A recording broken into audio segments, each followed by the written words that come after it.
The sound of a 6-year-old girl who had forgotten how to speak is the quietest kind of heartbreak. But inside the most expensive private dining room in Vancouver, it was the only sound powerful enough to make a man worth $4 billion put down his phone and feel, for the first time in 2 years, completely useless.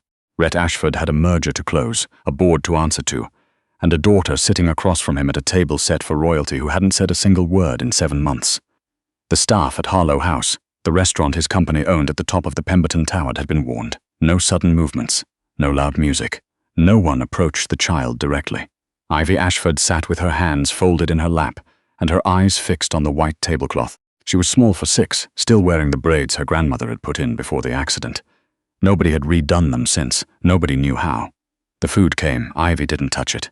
The sommelier arrived with Rhett's wine. Ivy flinched at the sound of the cork. Rhett's jaw tightened. He looked at his head of security, a broad-shouldered man named Brennan, who had served 2 tours in Afghanistan, and still found the Ashford girl's silence harder to sit through than gunfire. "Get Dr. Mehta on the phone," Rhett mouthed. Brennan was already stepping back toward the wall when it happened.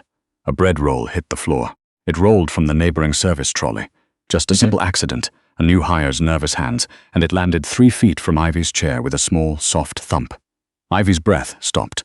Her knuckles went white on the tablecloth. Everyone in the room tensed. The 2 bodyguards by the door reached for nothing in particular and looked at everything at once. The maitre d' made a small, desperate sound, and then Faye walked out of the kitchen. She wasn't supposed to be on the floor. She was a banquet server, 3rd shift, currently on the tail end of a 12-hour day that had started at 5 in the morning. Her uniform had a grease mark near the hem. Her hair had come half out of its clip.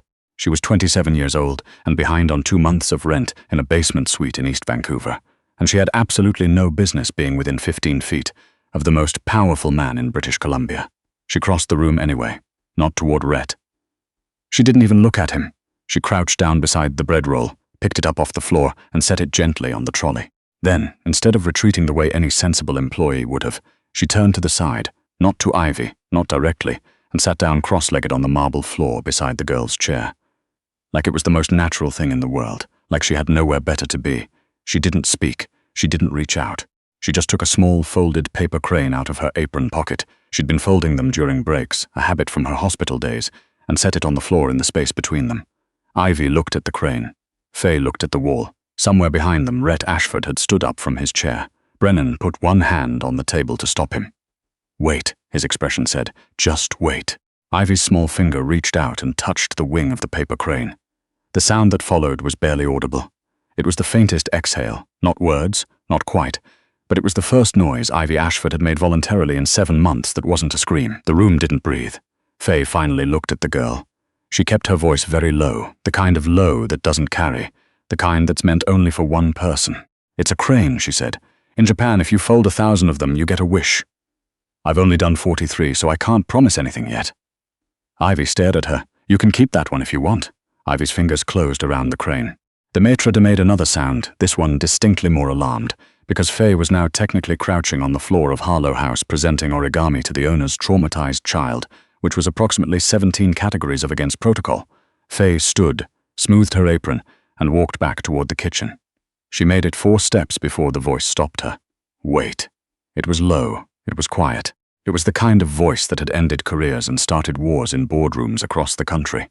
Faye turned around. Rhett Ashford was standing beside his daughter's chair. He was 36 years old, 6'2", and wearing a suit that cost more than Faye's monthly take-home. He had dark circles under his eyes and a jawline that looked like it hadn't relaxed since 2022. His eyes were grey, not warm grey, not silver screen grey. The grey of a November sky over the ocean right before the storm decides what it's going to do. He was looking at Faye like she was a problem he didn't know how to categorize. "Who are you?" Faye held his gaze. She'd learned a long time ago that the people who looked away first were the ones who ended up saying yes to everything they shouldn't. "Faye," she said. "3rd shift, banquet." Rhett looked at Brennan. Brennan gave the smallest shrug that meant, "I don't know either, but I think we should keep her." Rhett looked back at the crane in his daughter's hand. Ivy was turning it over slowly, studying the folds with the focused attention of someone trying to understand a language they'd never been taught. "She's been to 4 specialists," Rhett said. He didn't say it to Faye, exactly. It came out like a statement he'd been holding so long it had finally gone looking for any exit it could find. "Speech. A woman who charges $800 an hour to sit in silence with her. He exhaled through his nose. None of them got that. Faye looked at Ivy. She's not broken, Faye said quietly. She's just waiting. Rhett's eyes came back to her. Something moved in them. Not softness, exactly. Something more careful than that. Waiting for what? Faye picked up her tray. For the world to prove it's safe to come back to. She was dismissed before she finished her shift. The manager, a tightly wound man named Mr. Parks, met her at the time clock with her final pay in an envelope and an expression that suggested he'd practiced this conversation in the mirror. You went on the floor without authorization during a private event. That's a termination-level violation, Faye. I know Mr. Ashford's team books this floor 4 times a month. The protocols exist for a reason. I understand. Good. Then you understand why I can't. I do. She took the envelope. Good night, Mr. Parks. Outside, the rain was doing what Vancouver rain always does in October. Not dramatic enough to be a storm, just relentless enough to wear you down. Faye pulled her jacket tighter and started walking toward the bus stop. She was 2 blocks away when the black SUV pulled up alongside her. The window came down. Brennan looked at her from the passenger seat. He had the expression of a man who had delivered many messages he personally disagreed with. Mr. Ashford would like a word. Tell Mr. Ashford I'm off the clock. He knows. He'd like a word anyway. Faye looked at the rain. She looked at the shelter which had a broken overhead light and a man sleeping across the entire bench. She looked at the envelope in her hand, which contained $240. Her last paycheck from a job she no longer had. She got in the car. The interior was warm and smelled like cedar and expensive leather. Rhett was in the back seat, his tie loosened, a tablet face down on the seat beside him. He had the look of someone who had not slept adequately since a specific date he could tell you exactly. I had you vetted while you were walking, he said without greeting. Faye looked at him. That was fast. I'm efficient. There wasn't much on it. Her employment record at the hotel, a previous job at St. Paul's Hospital, a sublease in East Vancouver. Faye Drummond, 27, no living family, former nursing assistant, St. Paul's Pediatric Ward for 3 years. Left 18 months ago. He set the phone down. Why did you leave nursing? She looked out the window. The city passed in amber and wet light. That wasn't in the hotel file. No, he agreed, which is why I'm asking. Faye was quiet for a moment. Personal reasons. That's not an answer. It's the one I'm giving. He studied her the way she imagined he studied quarterly projections, looking for the thing the numbers weren't saying out loud. Ivy hasn't left the penthouse willingly in 4 months, he said. Tonight she went to the dining room because her therapist thought a change of environment might help. It didn't. He paused until it did. Faye didn't say anything. I need someone who can do what you did tonight, Rhett said. Not a therapist, not a nanny. I have a nanny. I need someone who knows how to be present in the way you were present. Someone she can find safe. What you're describing, Faye said carefully, is a trauma companion. There are certified. I've hired 3. She wouldn't look at any of them. Faye looked at her hands. The origami crane was still in her jacket pocket. She'd accidentally taken the one she'd left on the floor. She'd picked it up without thinking when she stood. She looked at a paper crane, Faye said. That's a very small thing to base a job offer on. It wasn't the crane, Rhett said. It was the fact that you sat on the floor. He said it simply, like it should have been obvious, and somehow it was. The pay is $4,000 a week, he continued. You live in. The penthouse has a private room in the east corridor. Meals, transportation, whatever Ivy needs you to have. Your current rental arrears disappear by Monday morning. Faye went very still. She knew how much her arrears were. She had not mentioned them. She was going to ask how he knew, but she already understood. Efficient, he'd said. And if it doesn't work? She asked. If Ivy doesn't respond to me, then we both walk away, no penalties. I'll give you a reference that will get you into any hospital in the country. And if it does work, he looked at her steadily. Then Ivy gets better. He said it like those 3 words were the entire calculation, like everything else, the money, the logistics, the complete upheaval of Faye's life, was rounding error. She thought about her brother Kit, 17 years old, and staying with their aunt in Calgary, because Faye couldn't afford to keep him in Vancouver while she was this far behind. She thought about the phone call 3 weeks ago when he'd told her the school was threatening to pull his bursary because he'd missed too many days. He was missing days because he was working weekends at a gas station to send her grocery money. He was 17. He shouldn't be sending her grocery money. I have a brother, she said. 17. He'd need to Vancouver, finish school here. Rhett's expression didn't change.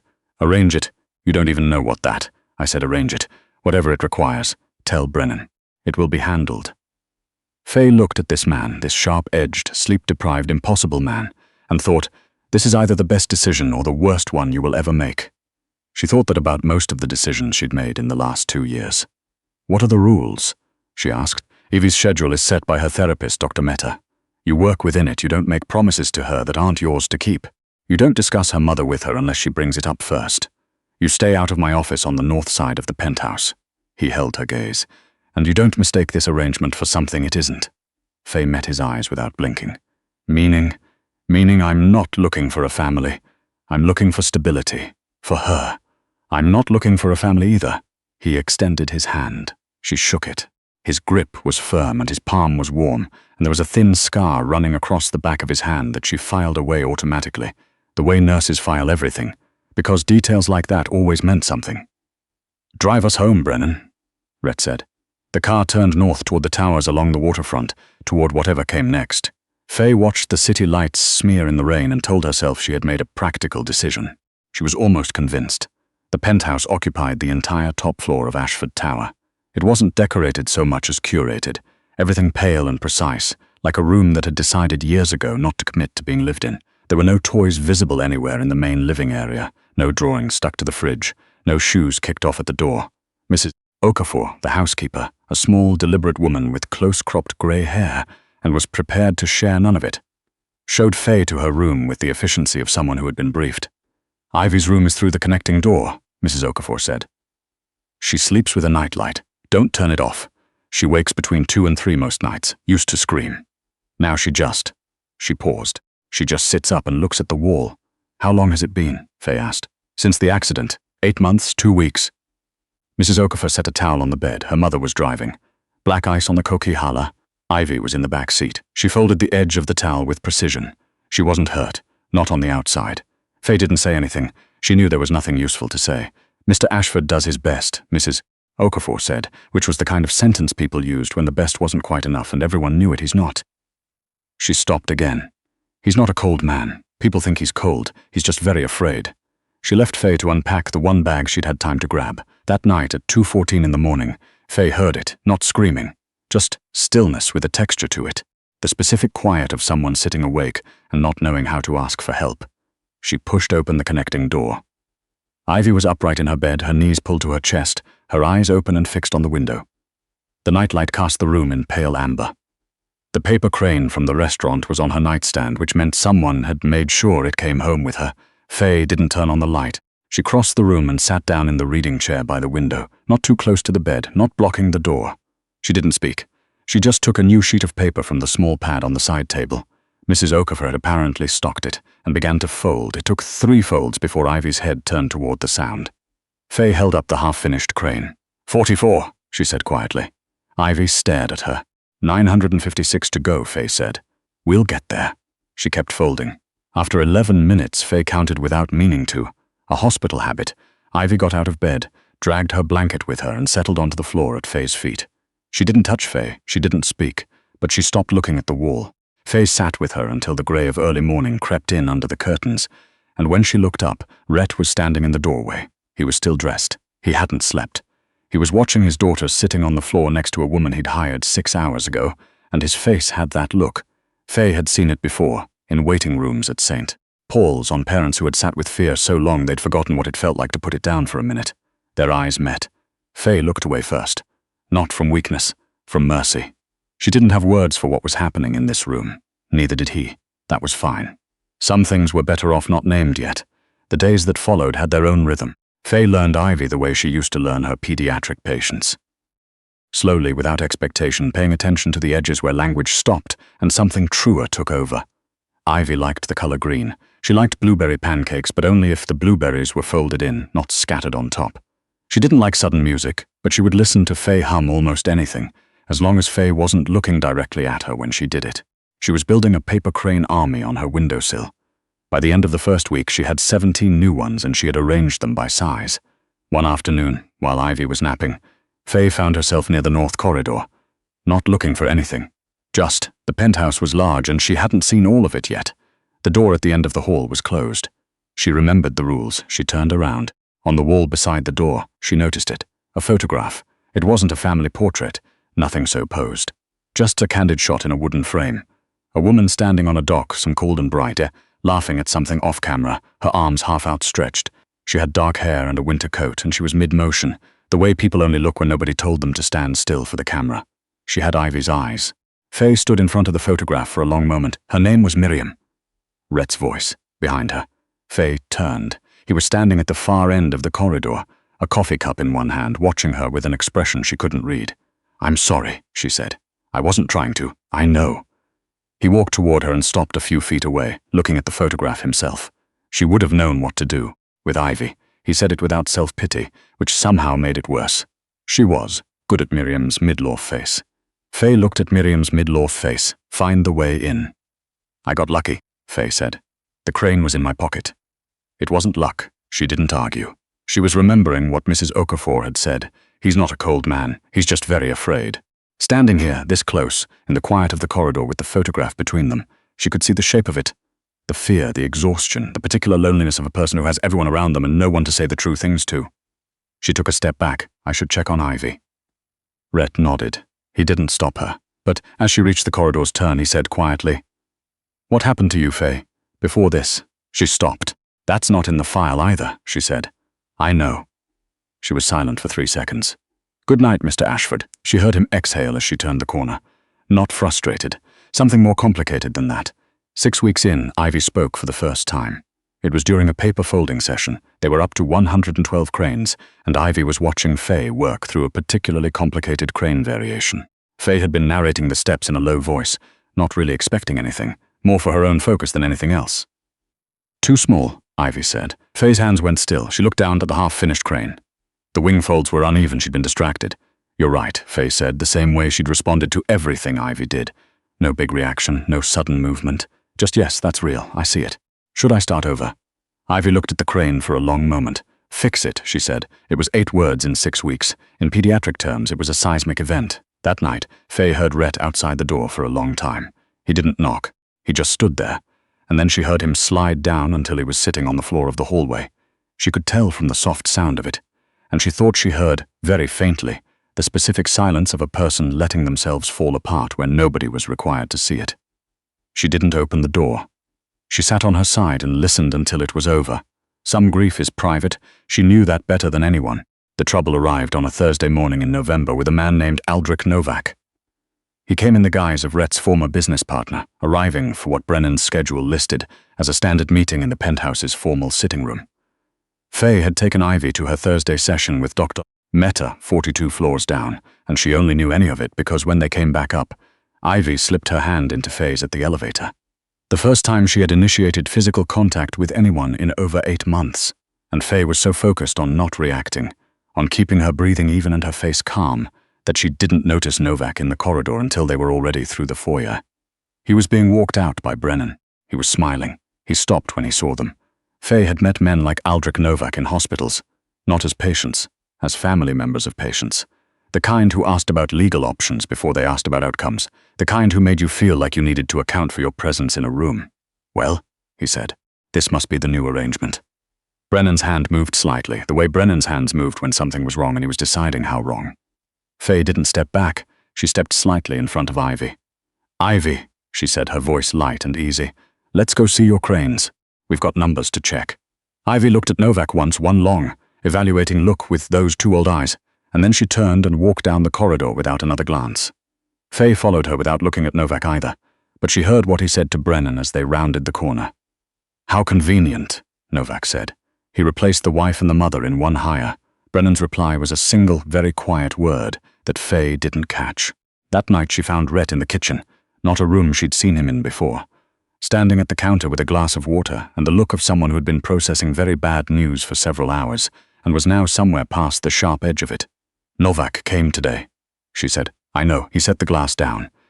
"He and I have been restructuring our partnership for the last 8 months. He thinks He stopped.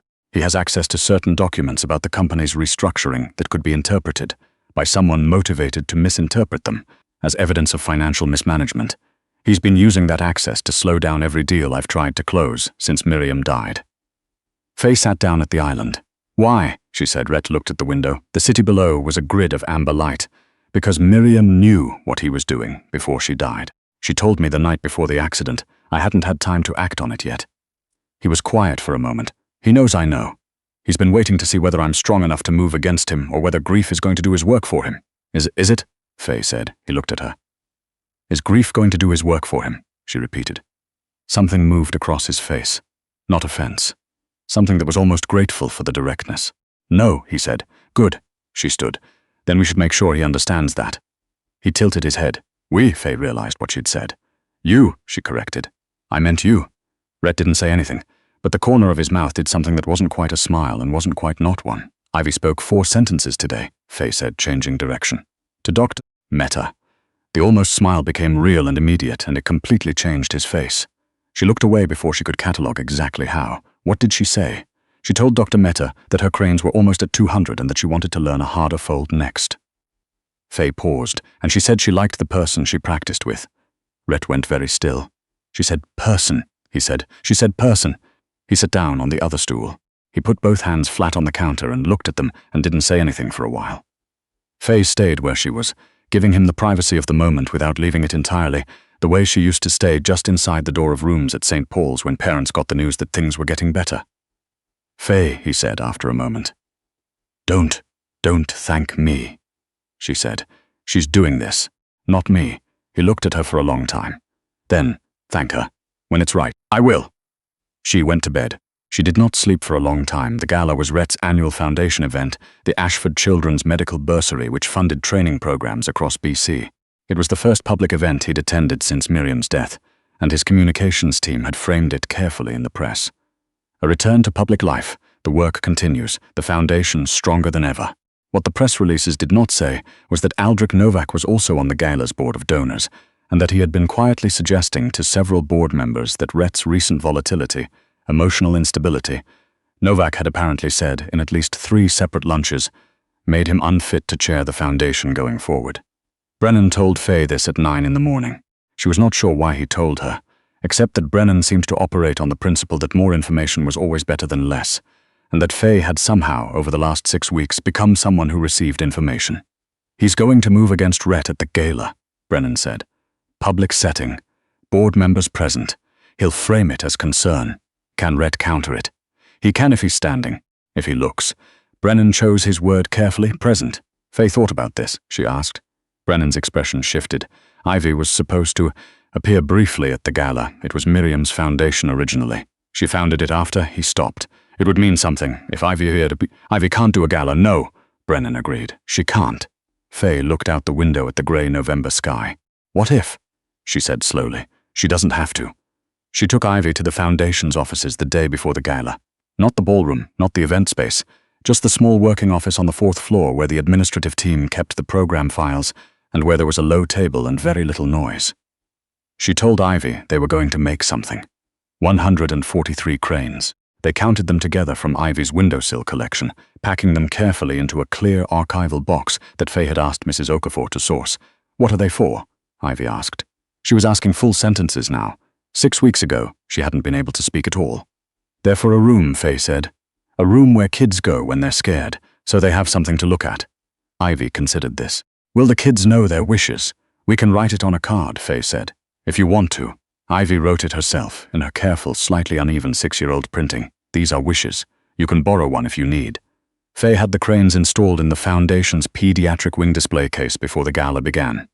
She took a photo and did not send it to anyone. At the gala, Rhett gave his speech.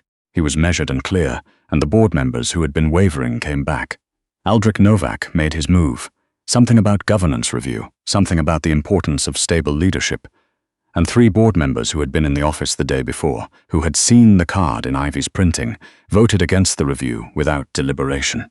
Faye heard about all of this from Brennan at 11 o'clock at night, after Ivy was asleep. She was in the kitchen eating leftover soup when Rhett came in still in his gala suit with his bow tie undone and his hair slightly less composed than usual, and the particular expression of someone who has just survived something they weren't sure they'd survive. He sat down across from her. He said, "The cranes." She said, "Ivy's cranes." He looked at her. She wanted to, Faye said. I didn't suggest it to her. I told her about the room and she decided. He was quiet for a long time. How did you know about the room, he asked. The pediatric wing display case. I worked in a room like that, Faye said. At St. Paul's. He waited. Faye set down her spoon. I left nursing because of a patient, she said. She kept her voice even. 18 months of practice had made it possible, if not easy. He was 4 years old. His name was Sam. He came in for a routine procedure, and there was a complication, rare, documented, not anyone's fault.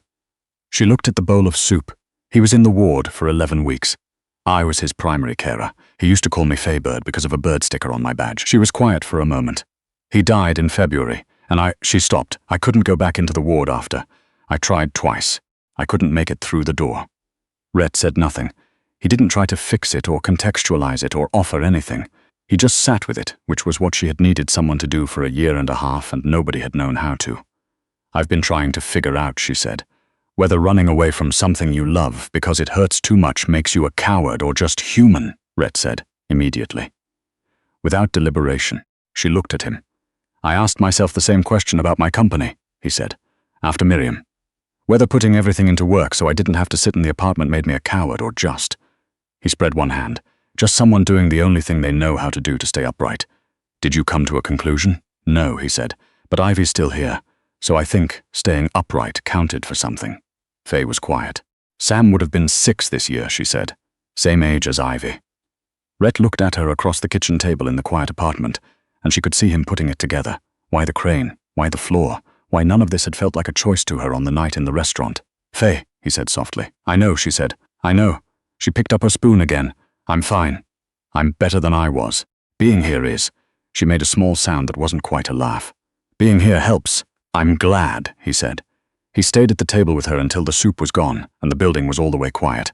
The Novak matter concluded 3 weeks later, when a forensic accounting firm, retained by Brennan's recommendation, produced documentation that Miriam Ashford, in the weeks before her death, had completed a full record of Novak's financial diversions through a subsidiary company and stored it encrypted on a personal server, with instructions for release contingent on her husband's explicit request. She had known. She had planned for the possibility that she might not be there to tell him herself. Rhett sat with that for a long time. He told Faye about it on a Sunday afternoon while Ivy was building a new crane at the kitchen table, number 209. And the city outside was doing that thing it sometimes does in December, where the cloud breaks in one thin line near the horizon and the whole harbor goes briefly gold. She always thought 3 steps ahead, he said. Faye watched Ivy's careful fingers work the paper. Ivy does that too. Something in his face settled, not healed, not finished, but settled, like a room that has decided it's willing to be lived in after all. The contract, he said. Faye looked at him. When we started, I said this was open-ended, that you could leave when things were stable, she said. Things are stable. He looked at her steadily. That's the problem. Faye felt the specific shift in the air that happens when a conversation becomes something else. I'm not trying to renegotiate your employment, he said carefully. I'm trying to say that what started as an arrangement has. He stopped, has changed, for me. And I'm aware that I am your employer, and that this is complicated, and that you may feel. Rhett, she said. He stopped talking. Kit comes back from Calgary in 2 weeks, she said. He got into UBC. Did you know? Brennan mentioned it. Of course he did. She looked at the harbor. When he's here and Ivy is, when things are further along, when all of it has had time to. She looked at him.